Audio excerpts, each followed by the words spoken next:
Welcome back to Cash and Sass, the podcast where we ditch the shame, talk real numbers, and build bold, bankable wealth without sacrificing who we are.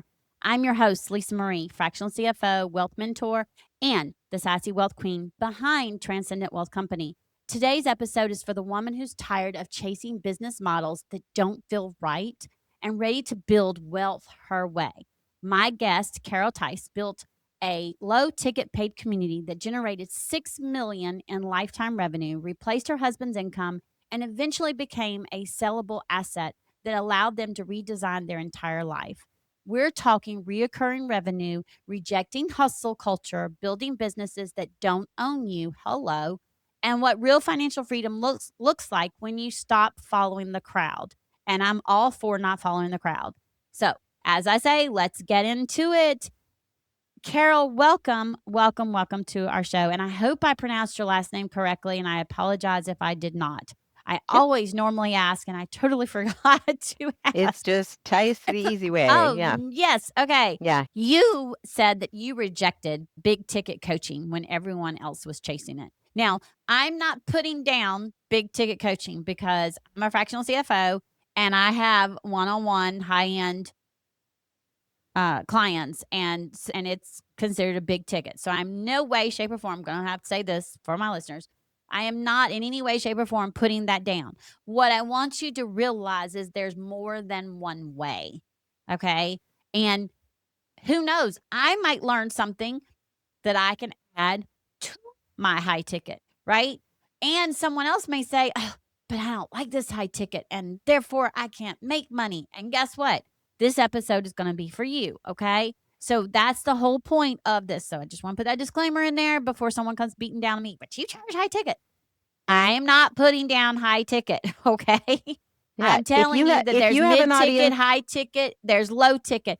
I'm actually looking at ways to do a low ticket in there for the ones who may not be ready for my high ticket. Okay. So that's Mhm. where I'm going. But you rejected high tickets coaching. And I remember the time when everybody was chasing it. This is actually right when I started and I I didn't feel have like high it's ticket coaching. I feel like it's still around. Well, I It's think still, you there's need a more. $10,000 offer. If you're a coach, you need to have that $10,000 offer. I feel like the drumbeat is still going a decade later. And, I'll say, yeah, I actually just went to a training where there was a $10,000 offer at the end of it. And if you have the kind of audience who will buy that and you want to work intensively with a few people each year, and that's your mode, go you. It wasn't for me for a lot of reasons. First off, my audience was broke freelance writers. One of the sort of golden rules of starting a business is don't sell to broke people. But they were my people and the people I knew and knew I could help. And a lot of them are really brokey broke. So I kind of knew I would go to these things and be like, you need a $10,000 offer. And I'd just be like, that's not going to work with this audience. That is just not going to fly. And also just being a sort of a lower middle class kid, I don't know. It did not feel comfortable to me to ask people for that level of money. And the amount of offer you have to build into a $10,000 offer, I was also not psyched for. It's always got 83 different bonuses and I'm going to do all this one-on-one with you and on and on. And I kind of didn't want to build something like that either. And I had joined a paid community that was, I think, $10 a month for blogging because I was building my audience through blogging back in 2010. And I loved it. And I immediately thought there needs to be something like this for freelance writers, and there isn't. And what I was in love with was the power of low ticket to drive mass adoption. And I'm 100% confident that I made more money charging $25 a month, no obligation, leave anytime, than I ever would have made trying to sell high ticket coaching to this audience. So it's like, who are you people and what are you trying to accomplish in life? What is your why? And I kind of got into the business of helping writers because I wanted not just to help some writers I met, but to change the industry, really to bring a lot of awareness about scams that were targeting writers, to bring awareness of what professional rates were and what you should charge and how to get a raise and to really elevate the whole industry. So you can't do that coaching 15 people this year. You are not going to have any industry-wide impact. Doing paid community, I reached 14,000 people over the life of this. So that was more what I had in mind, was getting the word out to lots and lots of folks. Well, and yeah, and I mean, I've got a mentor who normally has high ticket, and she's even said that she went back to low ticket because we're in a trust recession. And because we're in a trust recession, people are not going to so easily go into the high ticket. And she's right. I've noticed it. I mean, all of us have noticed it. And she started doing a community. Okay, how can I help? How can and she's done a low ticket. And she has 7 different businesses. This was her 7th business stream. And y'all, she's bringing that one to 6 figures off of $59 a month. So again, it's Exactly. how can I help the masses? 1, not be stuck. 2, be able to grow and do the things, avoid the scams, and use the things that work, right? And be able to make an impact massively and still make money. And so having a membership or having a low ticket offer can so totally help. I mean, it's one of the things that I'm even looking at, right? Of how can I do that? What would that look like? I think it's just something that we don't need to squash. But let me ask you this. You explained what felt off about the conventional business advice early on, because I also didn't like it. It was like, oh, if you don't charge $10,000 for 3 months. And I'm like, yeah, and now you see people doing even more than that. But then you're supposed to have a cookie cutter for those $10,000. And I point blank tell people, okay, my high end is not a cookie cutter. It's one-on-one. It's based off of where you're at, and we start where you're at. And there is none of my one-on-one clients that are exactly the same. We have some similarities of what we do, but it's still individual. And that is the way I've always been. I don't pertain to, oh, it needs to be all the same and cookie cutter and you just chart. What? No. But how did you realize the low ticket community for you could outperform high ticket offers? And you kind of went into that, but as you were going, what kind of, I didn't how did you know that it realize it? would. I didn't Huh? I didn't know that it would, and when I started, I thought if I got 500 members, that would, like, fulfill all my financial dreams because I didn't know what the back end cost was gonna be back then when there weren't platforms like School like I'm on now, Right. Right. and you had to have this whole IT team in the background making plugins talk to each other. I had no idea, how big it could go, what would happen with it. I just felt pulled in this direction from I think I always thought of this, like, umbilical cord coming out of me of, like, "Go this way." Like, I just felt like seriously a calling, A not to calling. be It's religious, what you were supposed, it was what you were supposed to but do. it just felt like what I should be doing with my time. I literally was tucking in my then a couple of toddlers and older kid at 7:45 at night, running upstairs and working on this business from 8 until midnight, like 6 nights a week. And I didn't see a TV show, I didn't see a play, I didn't hold dinner parties, I didn't know what was going on in popular culture, for about 18 months at least, just building it, doing the blog, and then learning about how to monetize it, finding a paid community, and going, this is the model I like, and I could apply it to my industry, and I had no idea how big it could get. It completely exceeded, what I if love you had that. told me I was gonna make, 600 grand in a year gross, like, I would never have believed it. I was a reporter. I was like a journalist I earning love that. 1/10 of that, as a well-paid reporter, and I really had no, vision of how much need there was going to be for it and Right. how Right. much driving it down to that level would make it blow up. Right. But Right. I can take that one step further because in my new community where I teach people how to do this model, I just opened up a free level and I was a hater of free. I have been a hater of free all my life. Every mentor I ever had, don't do free. They don't open their wallet. They are not buyers. It is bad. You just get tire kickers. And I could only watch big communities on school earn 2 million a year off their free communities for so long before I went, something has changed.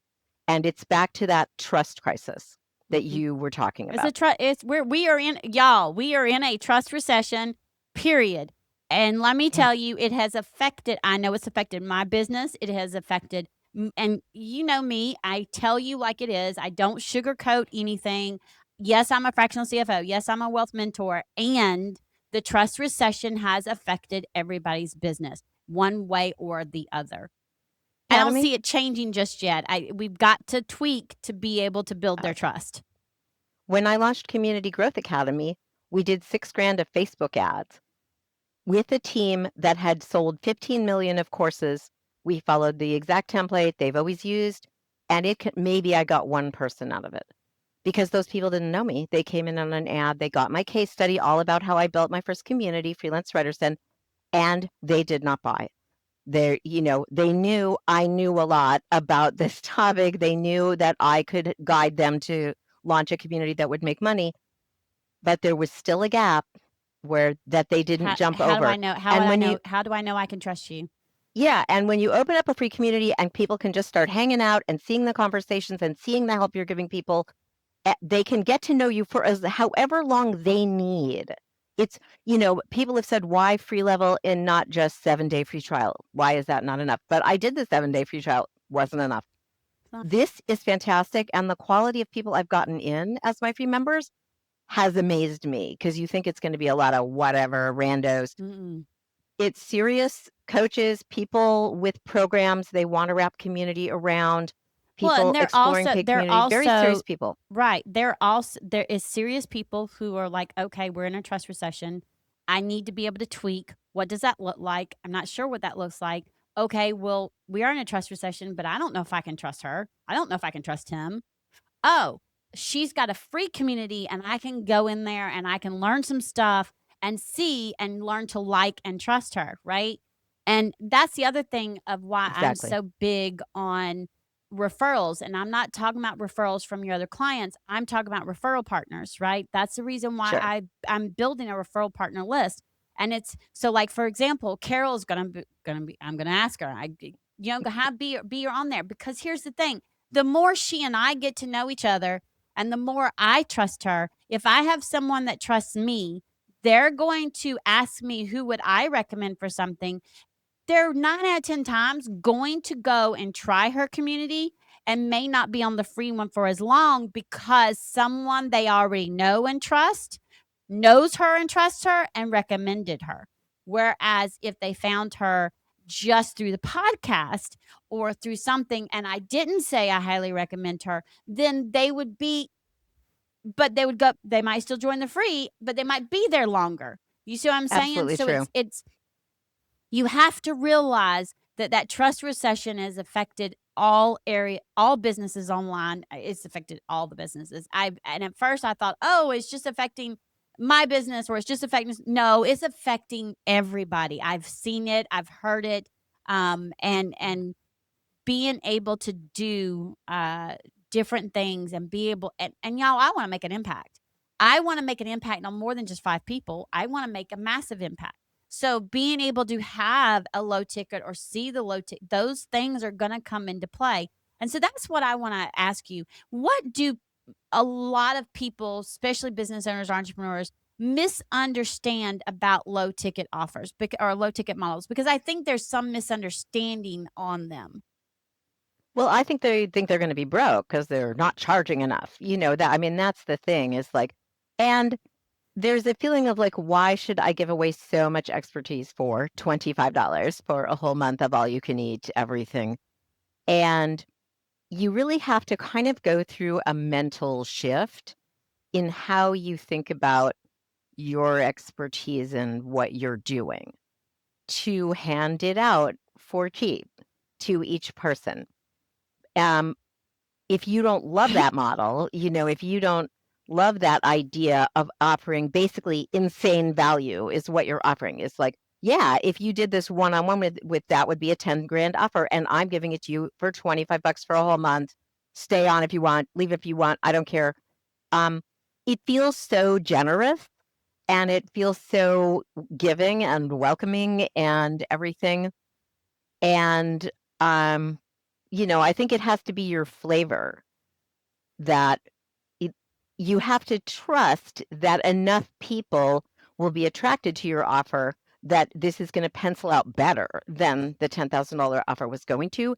And the way you do that is by surveying your people and building the community they tell you they need so that the launch is just that thing we've been talking about that you said you needed and I built it and now you can join it.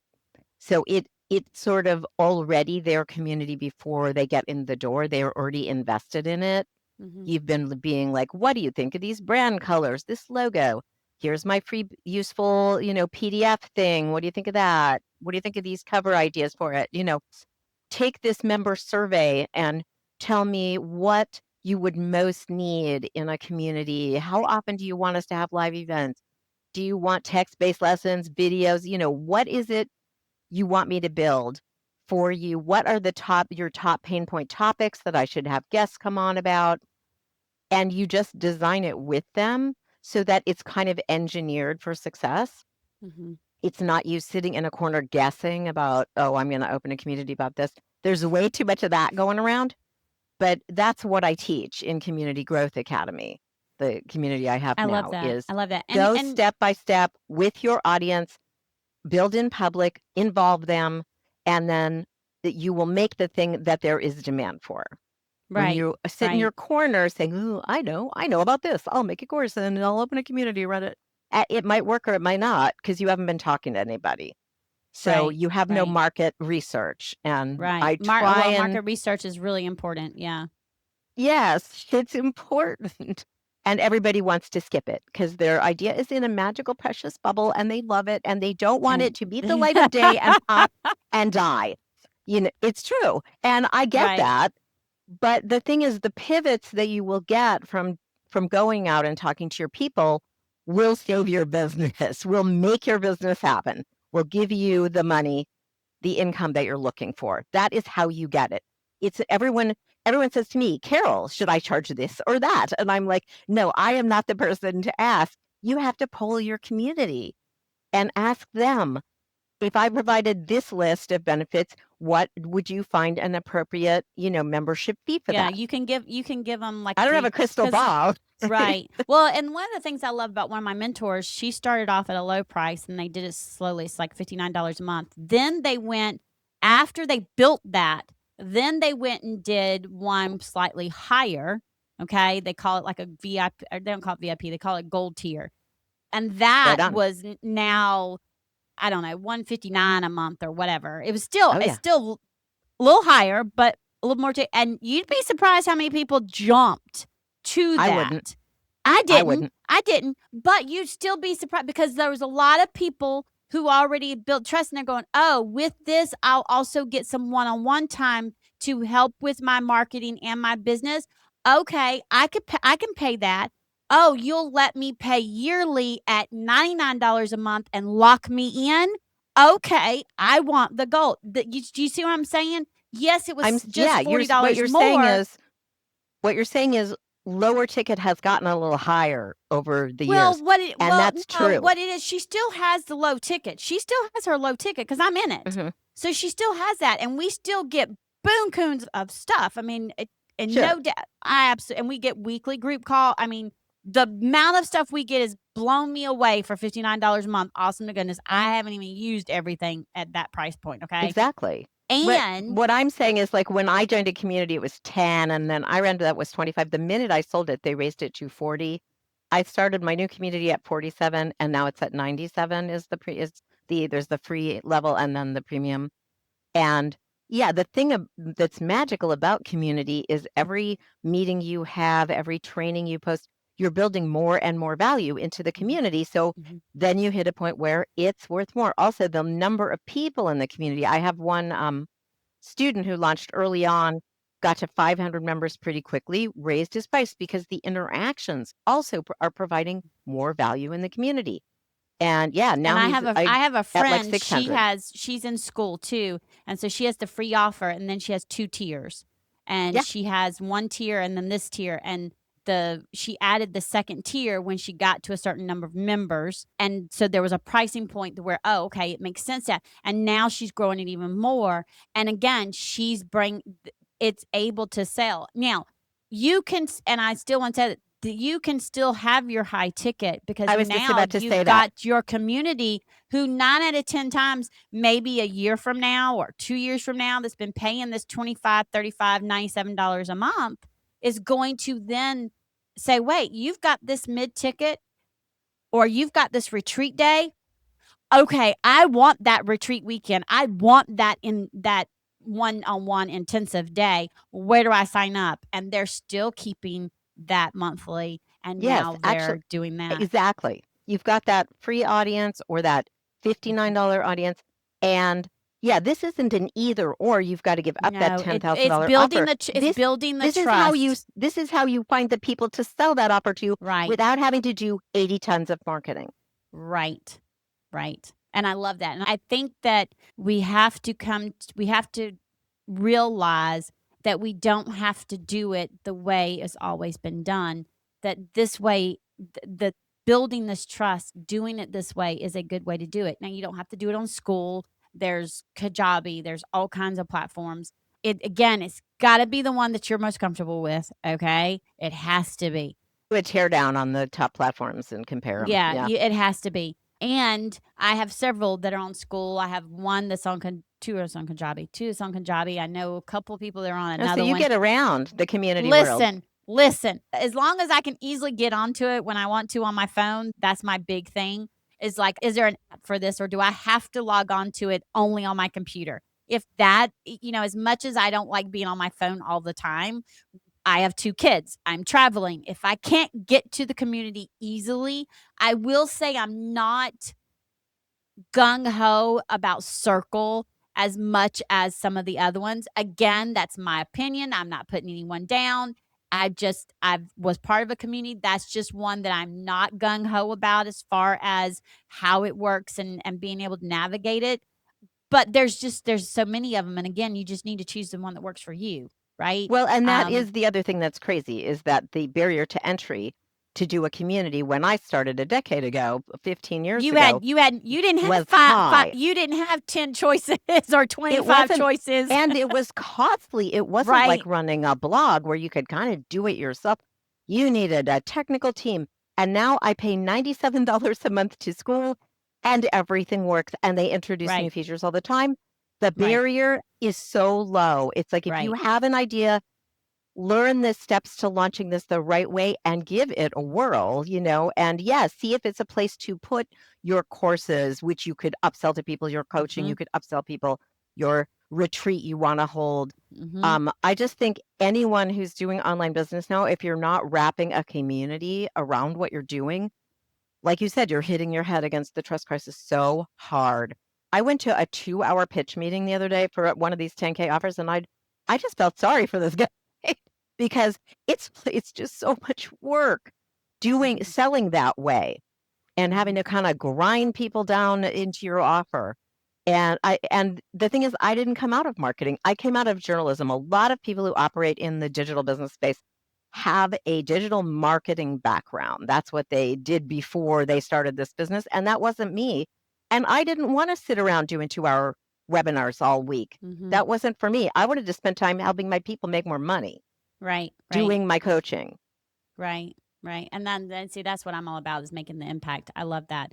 You've said that many entrepreneurs are just building jobs, and I wanna know if you can explain that because I think that people need to realize that when you're building your business, you need to make sure that the business is working for you, not you working for another job. And it's one of the things that I've stressed over countless times. Yes, there are going to be times you're going to work more than you ever worked before. Listen, being an entrepreneur, being a business owner is not for the faint of heart. So I am not saying, oh, you're only going to have to work 10 hours a week. I do not jive into all that Well, especially fakeness. when you're launching it. I just don't believe that you're going to start your business and you're only going to ever have to work 10 hours a week. I don't believe that once you launch it, you're going to always only have to work 10 hours a week.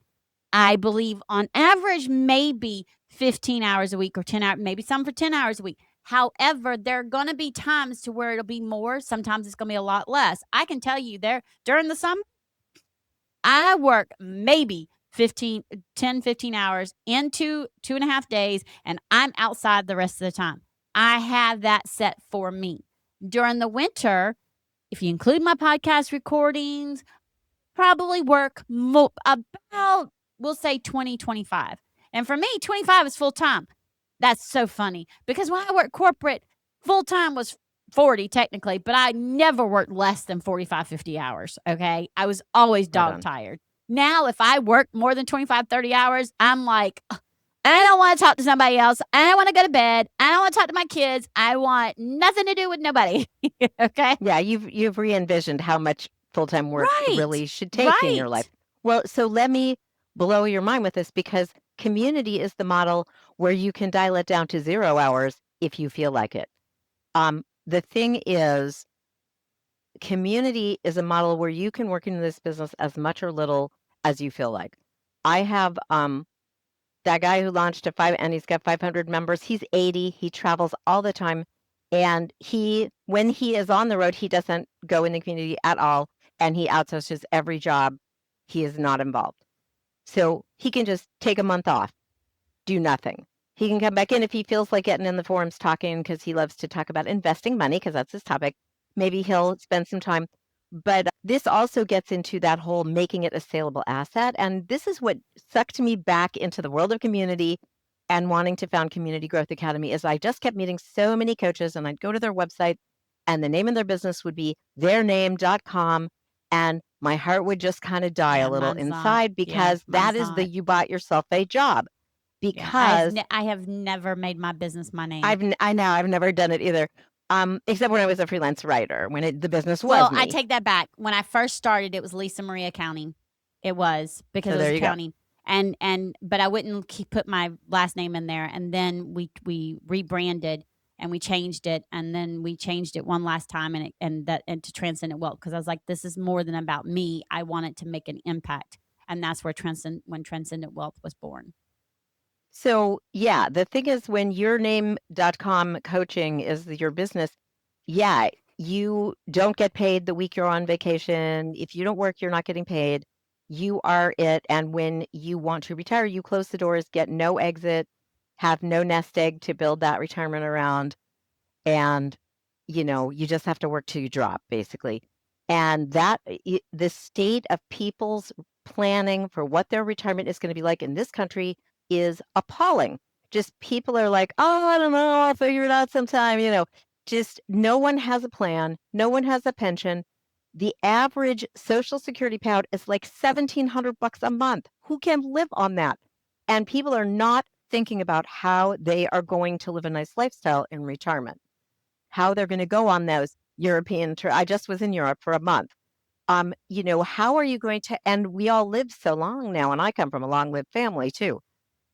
What's your exit strategy here? How are you getting out of this? And the first thing any business buyer is going to ask you is how many hours a week do you spend on this business? And they want the answer to be like 3 hours, because that's how much work they're going to be doing. And Right, if you right. can dial it down to no, you can have guest experts come do things. I had volunteer moderators moderating forums. I didn't do it. You should be able to sub yourself out in every single role in community, and you're basically making a product out of all of your knowledge. You're putting up courses, you're doing live events. That is all becoming product that's a saleable asset. I actually put my mid-career coaching thing that was $1,500 into a box, and it became a product that was part of the sale of that business. I love So that. I know people who love one-on-one and that's what they want to do, and that's great if that's you. But if you find yourself saying the same things over in all those one-on-ones and it's kind of driving you crazy, it's time to think about community where you could do some basic courses that would run and then they get into your coaching and you can start kind of down the road from it, from the 101 level stuff. And you can get more, you can reach more people. It's a big mindset shift from like, I have a coaching business, yay, go me. Or I have a little online business, I have a blog-based business, and think this it's is a business that's a real business someone else could take over and operate, and you could yeah, and head out. well, I mean, and even if you never want to do that, the point I think is I know I want to make a big impact. I know that I want to change in my lifetime how many millions of lives I want to change as far as how they look at and think about money. I am one of the people who love my one-on-ones. Okay? And I know there's many of us out there. And I'm also not willing to work 55, 60, 65, 70 hours a week anymore. I did that. I'm not doing it anymore. And so I think it's important to realize you can have that. And okay, how can you? Because this is something I've been asking myself for a year now. Okay, I want my one on ones. However, I don't want to take on 20 one on ones in order to make more money and make a bigger impact because, I won't have time to do nothing. And I like my summers and I like my time. And hello, I'm not going back to corporate. That to me is that's just too close to it. So being able to have a community is a way to be able to do that, which I absolutely love because again, it's giving us a thing and saying, okay, maybe there is a way we can do this. Maybe there is something that can be done to where we can start reaching the masses. More revenue is going to come in and making a bigger impact because I'm reaching more people. Now, you are a woman after my own heart, okay? And you're going to find out why in just a minute because I know you don't know this yet. You started your business at 45. The I first one, started yeah. the first one, okay, at 45. I started my business at 43. So we're considered quote unquote late bloomers in starting our businesses. But I was in corporate for There's 20 something hard years. data. There's hard data around this that the vast majority of people have their big ideas. It's in their 20s and 30s. And I'm glad I didn't know that when I was didn't starting have it. My business was going to be a boutique store. Okay. I was going to have my own boutique store. I'm determined before I die, I will have my own boutique store. Okay. I was going to have my own boutique store and I was going to run it. And I knew what it was going to look like. And I still have this vision in my head. How I started my business was I was let go from my corporate job in 2016. I was tired of the migraines. I was tired of the headaches. I was tired of the attention headaches. And I kept hearing a voice that was now or never, and you're needed to. That was in 2016. I was 43 years old. I literally had my vehicle repossessed, was already barely making ends meet to begin with. Had to cash in what little bit of 401k I had so I could provide for my kids. So when I say I started with nothing, I started it with nothing. And I've not looked back. Okay. I've entered into my 10th year and I think it's really pretty amazing. But my question is, what would you say to women who think it's too late? Well, I just started Community Growth Academy at 65. So There you go. I can't help It's you. too late. It's saying it's never too late. If I thought it was too late, I'd truly be is screwed, not. y'all. Come on. I am now 52 just entered into my 10th year. It's never too late. And I'm looking at, okay, still wanting the boutique business. Hello, that's the second business. Okay. And I'm looking at how can I do a community? That's going to be another stream of income. And Lord and behold, I am on TikTok and I'm doing lives, which is, by the way, another stream of income. Okay. So it's never too late. And please explain to them. I mean, again, you're 65 and you're starting what? Is this your third or fourth? No, this is my second. Well, I mean, if you count freelance writing, then this would be my third I see. business. I think The thing to know if you are older is that there's a large population in America that is older and underserved and ignored in mainstream, business. Where nobody look at the movies that are out. Where is the movie for someone who's over 50? It's so rare. We're just considered not valuable customers by so many people, even though we have all the money. So It's crazy, and there's so much opportunity in this sort of golden, year demographic, and I know lots of people who are starting things, aimed at postmenopausal women, and there's so many segments of older Americans not being well served. There's so much opportunity in the community format for that and in coaching and all And around. just my last question, because I think this is really important, because it's something that sometimes I'll even find myself, going, okay. But it's how do you give yourself permission to evolve your goals? Because they're going to evolve, they're going to grow, they're going to change. So, how I want my listeners to understand that it's okay to make shifts and tweaks. Again, we're in a trust recession. So, please make some tweaks and so that you can continue to grow. And how do you give yourself permission to evolve your goals? What are some of the things that you look at, right? Money wise or whatever it is to say, okay, this is my next goal to go for it. I don't know that I ever thought about, like, I don't feel like I can change I I have the good luck to have been a business reporter covering a lot of startups for about a decade before I got laid off and started my freelance writing life with a $10,000 severance check, and look at what's going on in the marketplace. I mean, like we talked about with the free level, I was like, "Oh, I'm never doing that." And then looked at what was going on in the marketplace, and people were making a lot of money off free community and upselling them. And I went, "Maybe I need to reconsider this." When I started this, I thought, "Oh, I'll scale it really big like I did with Freelance Writers Den." And now I'm thinking I'm gonna run it as a limit 100 community and just keep raising the price of it and kicking out unengaged people and getting more hot to do it people because I'm sort of kind of flunking retirement, but I'm semi sort of retired. And you may notice out the window we're here in Arizona. We're full time in our RV. We're trying to enjoy life.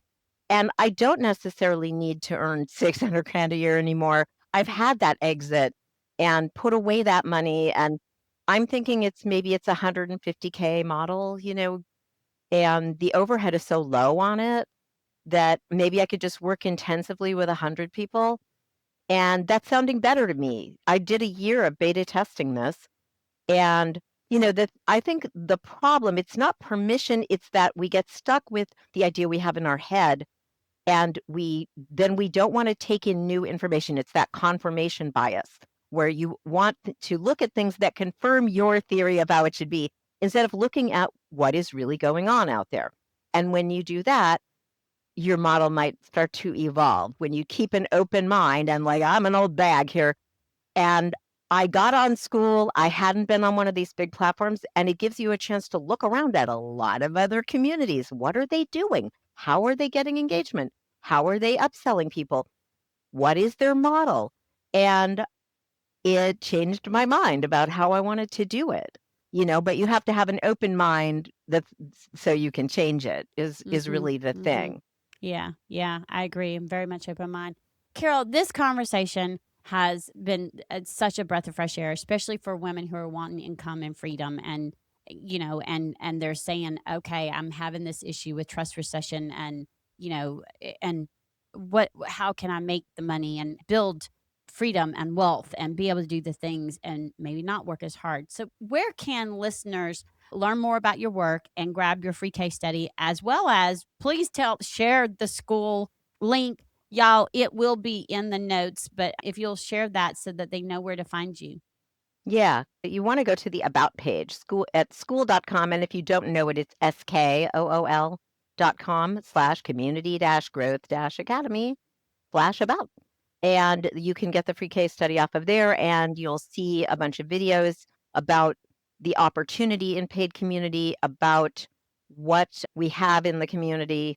You'll see some testimonials, all the things. It's all really on the one page. You can get Oh, it there. awesome. And it'll be in the show notes for you, of course. And for all of my listeners, if this episode has you realizing that your business feels more like a job than an asset, then it's time for us to look at your numbers and your structure. Book a wealth alignment call with me so that we can look at your income streams, your scalability, and long term wealth strategy. Okay. And so that you can have a business that supports your life, not you working like it's a job, right? So, not the other way around. And again, that link is also going to be in the show notes. And please remember, until next time, confidence and cash are the ultimate power duo. Go check in with your money. And as always, have a fantastic and wealthy day. Until next time.